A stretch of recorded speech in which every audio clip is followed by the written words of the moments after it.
آپ علیہ السلام نے صحابہ کرام کی جماعت کو حکم فرمایا کہ اب یہاں سے کسی دوسری جگہ تشریف لے جائیں، تو صحابہ کرام کی جماعت حبشہ کی طرف ہجرت فرما گئے۔ ویڈیو شروع کرنے سے پہلے ہمارے چینل کو سبسکرائب کر لیں اور بیل آئیکن کے بٹن کو پریس کر دیں تاکہ ہماری نئی ویڈیو اپڈیٹ آپ کو ملتی رہے۔ مسلمانوں کو اور ان کے سردار فخر دو عالم صلی اللہ علیہ وسلم کو جب کفار سے تکلیف پہنچتی ہی رہی اور آئے دن ان کے بجائے کمی کے اضافہ ہی ہوتا رہا، تو حضور اقدس صلی اللہ علیہ وسلم نے صحابہ رضی اللہ عنہم کو اس کی اجازت فرما دی کہ وہ یہاں سے کسی دوسری جگہ چلے جائیں۔ تو بہت سے حضرات نے حبشہ کی طرف ہجرت فرمائی۔ حبشہ کے بادشاہ اگرچہ نصرانی تھے اور اس وقت مسلمان نہ ہوئے تھے، مگر ان کے رحم دل اور منصف مزاج ہونے کی شہرت تھی۔ چنانچہ نبوت کے 5ویں برس رجب کے مہینہ میں پہلی جماعت کے 11 یا 12 مرد اور 4 یا 5 عورتوں نے حبشہ کی طرف ہجرت کی۔ مکہ والوں نے ان کا پیچھا بھی کیا کہ یہ نہ جا سکیں، مگر یہ لوگ ہاتھ نہ آئے۔ وہاں پہنچ کر ان کو خبر ملی کہ مکہ والے سب مسلمان ہو گئے اور اسلام کو غلبہ ہو گیا۔ اس خبر سے یہ حضرات بہت خوش ہوئے اور اپنے وطن واپس آ گئے، لیکن مکہ مکرمہ کے قریب پہنچ کر معلوم ہوا کہ یہ خبر غلط تھی اور مکہ والے اسی طرح بلکہ اس سے بھی زیادہ دشمنی اور تکالیف پہنچانے میں مصروف ہیں، تو بڑی دقت ہوئی۔ ان میں سے بعض حضرات وہیں سے واپس ہو گئے اور بعض کسی کی پناہ لے کر مکہ مکرمہ میں داخل ہوئے۔ یہ حبشہ کی پہلی ہجرت کہلاتی ہے۔ اس کے بعد ایک بڑی جماعت نے جو 83 مرد اور 18 عورتیں بتلائی جاتی ہیں متفرق طور پر ہجرت کی، اور یہ حبشہ کی دوسری ہجرت کہلاتی ہے۔ بعض صحابہ رضی اللہ عنہ نے دونوں ہجرتیں کی اور بعض نے ایک۔ کفار نے جب یہ دیکھا کہ یہ لوگ حبشہ میں چین کی زندگی بسر کرنے لگے تو ان کو اور بھی غصہ آیا اور بہت سے تحفے تحائف دے کر نجاشی شاہ حبشہ کے پاس ایک وفد بھیجا، جو بادشاہ کے لیے بھی بہت سے تحفے لے کر گیا اور اس کے حواس پادریوں کے لیے بھی بہت سے ہدیے لے کر گیا۔ جا کر اول حکام اور پادریوں سے ملا اور ہدیے دے کر ان بادشاہ کے یہاں اپنی سفارش کا وعدہ لیا، اور پھر بادشاہ کی خدمت میں یہ وفد حاضر ہوا۔ اول بادشاہ کو سجدہ کیا اور پھر تحفے پیش کر کے اپنی درخواست پیش کی، اور رشوت خور حکام نے تائید کی۔ انہوں نے کہا کہ اے بادشاہ، ہماری قوم کے چند بیوقوف لڑکے اپنے قدیمی دین کو چھوڑ کر ایک نئے دین میں داخل ہو گئے، جس کو نہ ہم جانتے ہیں نہ آپ جانتے ہیں، اور آپ کے ملک میں آ کر رہنے لگے۔ ہم کو شرفائے مکہ نے ان کے لوگوں کے باپ، چچا اور رشتہ داروں نے بھیجا ہے کہ ان کو واپس لائیں، آپ ان کو ہمارے سپرد کر دیں۔ بادشاہ نے کہا کہ جن لوگوں نے میری پناہ پکڑی ہے بغیر تحقیق ان کو حوالے نہیں کر سکتا۔ اول ان سے بلا کر تحقیق کر لوں، اگر صحیح ہوا تو حوالہ کر دوں گا۔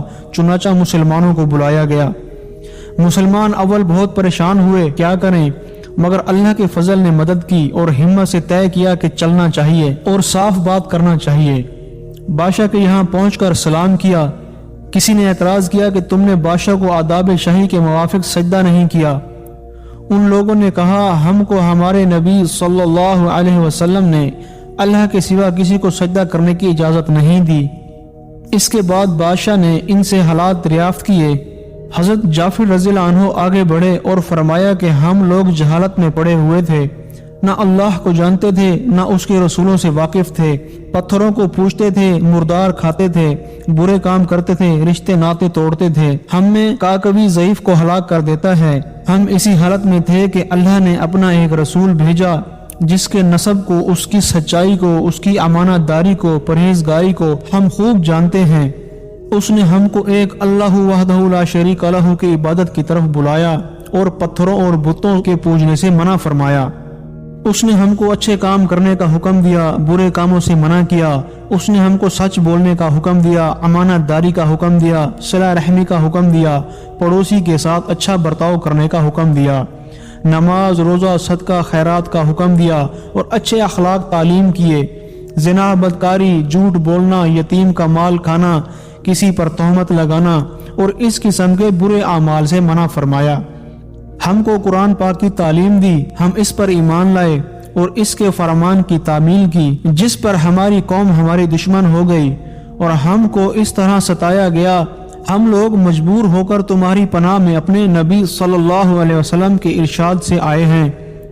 بادشاہ نے کہا، جو قرآن تمہارے نبی لے کر آئے ہیں وہ کچھ مجھے سناؤ۔ حضرت جعفر رضی اللہ عنہ نے سورۃ مریم کی اول کی آیتیں پڑھی، جس کو سن کر بادشاہ بھی رو دیا اور اس کے پادری بھی جو کثرت سے موجود تھے سب کے سب اس قدر روئے کہ داڑھیاں تر ہو گئیں۔ اس کے بعد بادشاہ نے کہا کہ خدا کی قسم یہ کلام اور جو کلام حضرت موسیٰ علیہ السلام لے کر آئے تھے ایک ہی نور سے نکلے ہیں، اور ان لوگوں سے صاف انکار کر دیا کہ میں ان کو تمہارے حوالے نہیں کر سکتا۔ وہ لوگ بڑے پریشان ہوئے کہ بڑی ذلت اٹھانا پڑی۔ آپس میں صلاح کر کے ایک شخص نے کہا کل میں ایسی تدبیر کروں گا کہ بادشاہ ان کی جڑ ہی کاٹ دے۔ ساتھیوں نے کہا کہ ایسا بھی نہیں کرنا چاہیے، یہ لوگ اگرچہ مسلمان ہو گئے مگر پھر بھی رشتہ دار ہیں، مگر اس نے نہ مانا۔ دوسرے دن پھر بادشاہ کے پاس گئے اور جا کر کہا کہ یہ لوگ حضرت عیسیٰ علیہ السلام کی شان میں گستاخی کرتے ہیں، ان کو اللہ کا بیٹا نہیں مانتے۔ بادشاہ نے پھر مسلمانوں کو بلایا۔ صحابہ رضی اللہ عنہ فرماتے ہیں کہ دوسرے دن کے بلانے سے ہمیں اور بھی زیادہ پریشانی ہوئی۔ بہرحال گئے، بادشاہ نے پوچھا کہ تم حضرت عیسیٰ علیہ السلام کے بارے میں کیا کہتے ہو؟ انہوں نے کہا وہی کہتے ہیں جو ہمارے نبی صلی اللہ علیہ وسلم پر ان کی شان میں نازل ہوا کہ وہ اللہ کے بندے ہیں، اس کے رسول ہیں، اس کی روح ہیں، اور اس کے کلمے میں جس کو خدا نے کنواری اور پاک مریم علیہ السلام کی طرف ڈالا۔ نجاشی نے کہا کہ حضرت عیسیٰ علیہ السلام بھی اس کے سوا کچھ نہیں فرماتے۔ پادری لوگ آپس میں کچھ چیخ چیخ کرنے لگے۔ نجاشی نے کہا تم جو چاہے کہو۔ اس کے بعد نجاشی نے ان کے تحفے واپس کر دیے اور مسلمانوں سے کہا تم امن سے ہو، جو تمہیں ستائے گا ان کو تاوان دینا پڑے گا، اور اس کا اعلان بھی کر دیا کہ جو شخص ان کو ستائے گا اس کو تاوان دینا پڑے گا۔ خمیس اس کی وجہ سے وہاں کے مسلمانوں کا اکرام اور بھی زیادہ ہونے لگا اور اس وفد کو ذلت سے واپس آنا پڑا۔ تو پھر کفار مکہ جتنا بھی غصہ جوش کرتا ظاہر ہے۔ اس کے ساتھ ہی حضرت عمر رضی اللہ عنہ کے اسلام لانے نے ان کو اور بھی جلا رکھا تھا، اور ہر وقت اس فکر میں رہتے تھے کہ لوگوں کا ان سے ملنا جلنا بند ہو جائے اور اسلام کا چراغ کسی طرح بجھ جائے۔ اسی لیے سرداران مکہ کی ایک بڑی جماعت نے آپس میں مشورہ کیا کہ اب کھلم کھلا محمد صلی اللہ علیہ وسلم کو قتل کر دیا جائے، لیکن قتل کرنا بھی آسان کام نہ تھا، اسی لیے کہ بنو ہاشم بھی بڑے جتھے اور اونچے طبقے کے لوگ شمار ہوتے تھے۔ وہ اگرچہ اکثر مسلمان نہیں تھے، لیکن جو مسلمان نہیں تھے وہ بھی حضور صلی اللہ علیہ وسلم کے قتل ہو جانے پر آمادہ نہیں تھے۔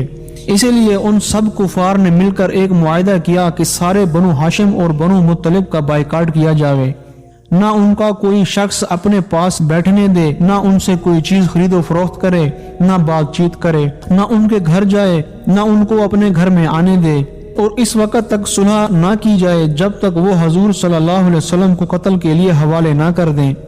یہ معاہدہ زبانی ہی گفتگو پر ختم نہیں ہوا، بلکہ یکم محرم 7 نبوی کو ایک معاہدہ تحریری لکھ کر بیت اللہ میں لٹکایا گیا تاکہ ہر شخص اس کا احترام کرے اور اس کو پورا کرنے کی کوشش کرے۔ اور اس معاہدے کی وجہ سے 3 برس تک یہ سب حضرات 2 پہاڑوں کے درمیان ایک گھاٹی میں نظر بند رہے کہ نہ کوئی ان سے مل سکتا تھا اور نہ یہ کسی سے مل سکتے تھے، نہ مکہ کے کسی آدمی سے کوئی چیز خرید سکتے تھے، نہ باہر سے آنے والے کسی تاجر سے مل سکتے تھے۔